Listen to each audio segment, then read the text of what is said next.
صبح ہوئی تو مجھے استاد کی آواز آئی، ذیشان سو رہے ہو؟ میں نے کہا تو کوشش تو رات بھر لائی ہے مگر کوئی خاص کامیابی نہیں ہوئی۔ بولے اچھا اپنی ضروریات سے فارغ ہو جاؤ کیونکہ دن بھر موقع نہیں ملے گا۔ ٹھیک ہے سر، مگر آپ یقیناً میرے لیے نیچے اترنا ممکن نہیں ہوگا تو یہ کہ میرے پاس اس مقصد کے لیے شاپر موجود ہیں، بس آپ کو تھوڑی سی زحمت کرنا پڑے گی۔ بڑی خوشی سے یہ کہہ کر میں نیچے اتر گیا۔ نیچے اترنے سے پہلے میں نے اپنا اسمال پیک اور رائفل وہیں مچان پر چھوڑ دی تھی۔ تھوڑی دور جا کر میں نے فطری تقاضا پورا کیا اور فضلہ جات کو بڑی احتیاط سے زمین میں دبا دیا، کیونکہ اس سے دشمن کو ہماری موجودگی کا یقین ہو جاتا اور یہ یقین ان کی کوششوں کو تقویت دینے کے ساتھ انہیں مزید چوکنا کر دیتا۔ واپس جا کر میں نے استاد صادق کے شاپر میں بند فضلہ جات کو بھی ٹھکانے لگایا اور پھر درخت پر چڑھ کر خود کو مچان میں چھپانے لگا۔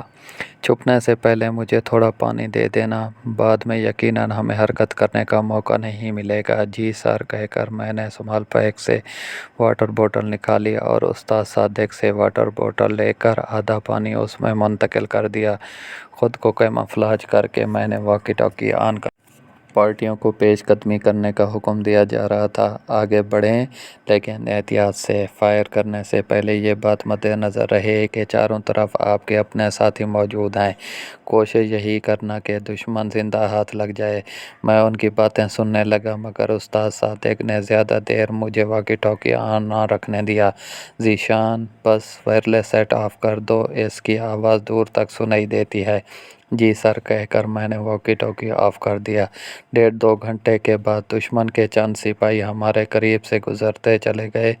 وہ آہستہ قدموں سے آس پاس کا جائزہ لیتے ہوئے وہاں سے گزرے تھے۔ گائے گائے وہ درختوں کے اوپر بھی نگاہ ڈال لیتے تھے۔ مجھے ان کے انداز میں خوف کی جھلک نظر آئی۔ بلا شبہ وہ اندھی گولیوں کا شکار ہونے سے خوف زدہ تھے۔ شام تک وہ وہیں گھومتے رہے۔ مختلف اطراف سے فائرنگ کی آوازیں آتی رہیں۔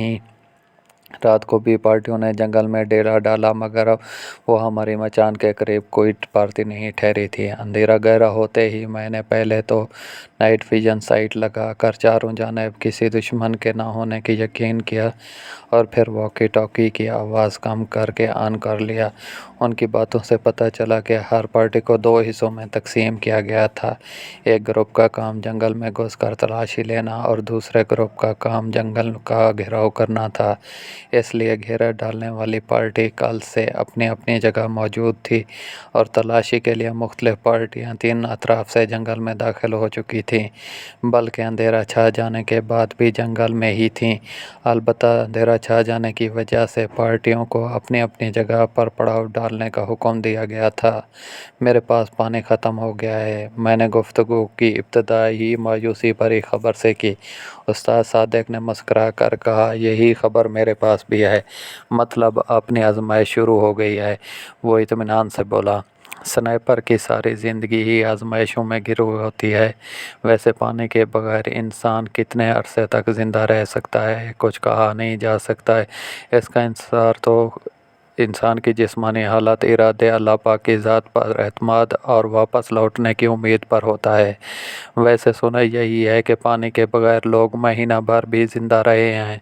یہ کہہ کر وہ ایک لمحے کے لیے رکا اور پھر مسکراتا ہوا بولا، بہرحال یہاں ایسا کوئی خطرہ نہیں ہے۔ درختوں کے سبز پتے پانی اور خوراک کے دونوں کی کمی کو پورا کرنے کے لیے موجود ہیں۔ میں نے دبی آواز میں ہنستے ہوئے کہا، ویسے سر آپ پہلے بھی مختلف مشن پر سرحد پار آ چکے ہیں، کیا کبھی ایسی صورتحال سے واسطہ پڑا ہے؟ وہ گہری سوچ میں ڈوبتا ہوا بولا، میں پہلے مشن میں کامیابی کے قریب پہنچ گیا تھا مگر مجھے اپنے استاد نے دھوکہ دے دیا تھا۔ میں نے حیرانی سے پوچھا، استاد نے دھوکہ دے دیا؟